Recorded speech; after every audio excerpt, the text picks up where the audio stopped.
At ABC College, the withdrawal rate from an elementary physics course is 30% for any given term. This implies that for any given term, 70% of the students stay in the class for the entire term. We track 20 students in an elementary physics course to see if they withdraw from the course. So the probability that each student withdraws is independent from the other students. So we want to answer three things. First, is this a binomial experiment? Why or why not? Second, how many students are expected to withdraw from the course? And third, what's standard deviation? So let's start with number one here. Is this a binomial experiment? So let's check if this meets the criteria for being a binomial experiment. So first, in order to be a binomial experiment, it needs to have a fixed number of trials.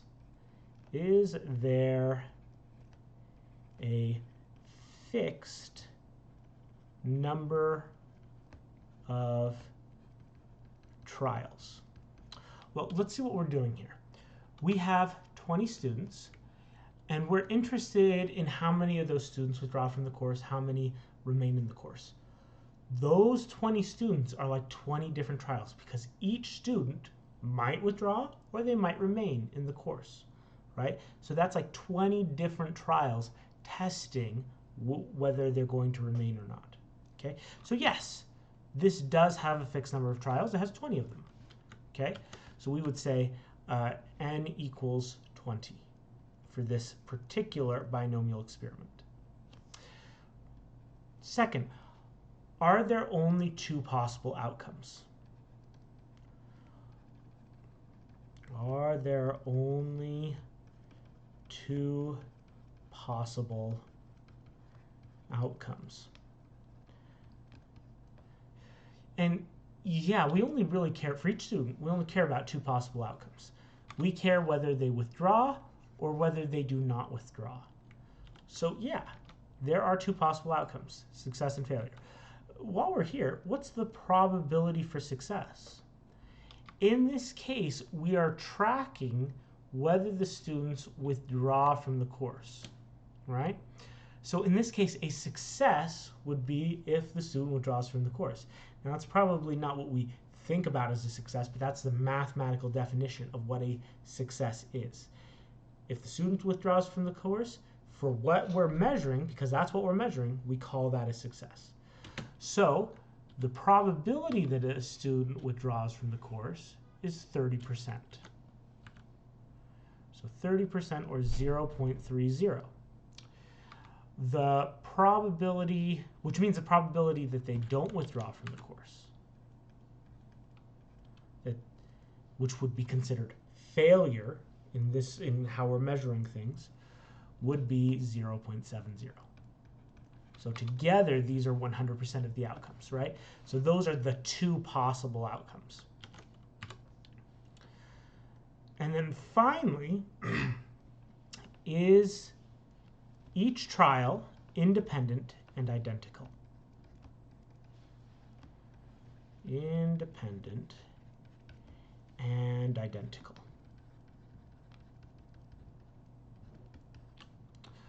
Well, yeah. Why is that? It says right here that they're independent. Okay, that might not be clear if we didn't have that saying, but it says right here that the probability that each student withdraws is independent. In reality, that might not be the case. That might be a simplifying assumption, right? Maybe there are a couple friends in the course, and if one friend feels like they need to withdraw, maybe the other friend chooses to withdraw also, okay? Or they'll both stay together. So that, in that case, it might not be independent, but it tells us specifically assume they are independent. So yes, for the purposes of this, we are assuming they are independent. Are the trials identical? Well, the 20 students, we really don't care about their individuality in this case. We just care whether they're going to withdraw or not withdraw. And based on the information we have, they all have a 30% chance of withdrawing. They all have a 70% chance of persisting in the class. So in each case, based on what we know, every trial is identical. Every student has the same chance of withdrawing from the course or persisting in the course. Okay? So that is why that condition satisfied, with those three conditions satisfied, we're dealing with a binomial distribution. Okay, this is a binomial experiment. This is a binomial experiment. Okay, number 2, how many students are expected to withdraw from the course? The key word here is expected. That means we want to find the expected value. So for 2, we're just going to use our formula, mu equals n times p. That's the formula for finding the expected value for a binomial distribution. Okay, if you're not dealing with a binomial distribution, obviously this formula would not apply. In this case, we've already found n and p. N is 20 because there's 20 students. And p, the probability of success, here we're just defining success as withdrawing from the course. So the probability of success is 0.30 or 30%. Okay, throw that into my calculator. Make this a little bigger. 20 students and 30% of them withdraw from the course. That means I would expect 6 of them out of the 20 to withdraw from the course.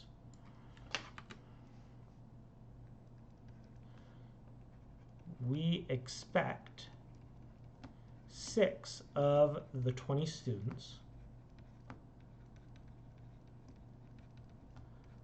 to withdraw from the course.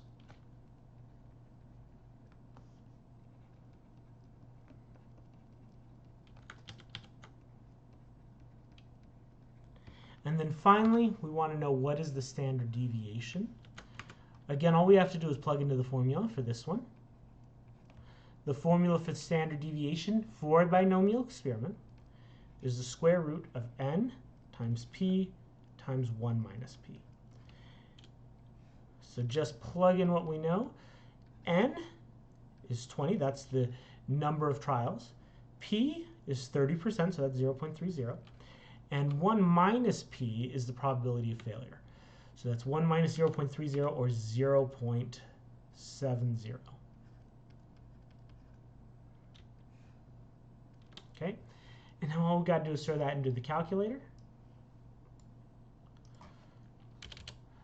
So that's going to be 20 times the probability of success, 0.30, times the probability of failure, 0.70, and then I want the square root of all that. So I use the sqrt function for square root, and I throw those numbers in between two parentheses. So it's saying I want the square root of all of this. Click evaluate, and the standard deviation is 2.04939.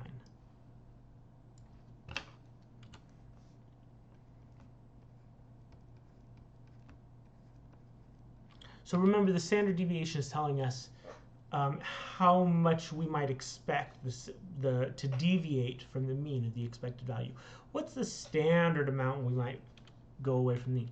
So since our mean 6, the standard deviation's around 2, we wouldn't be too shocked if we had 8 units, or sorry, 8 students withdraw from the course, right? Because that's only 2 more, and that's the standard amount we deviate. We also wouldn't be shocked if we had more students tend to persist in the course, and only 4 students withdraw. So that'd be 6 minus 2. So that's still within, the standard amount we would deviate. We would be very surprised, since we expect 6 students to withdraw from the course, if 19 out of the 20 students withdraw from the course, right? That's far away from 6, and many standard deviations away from the mean, much further than just 2 units away.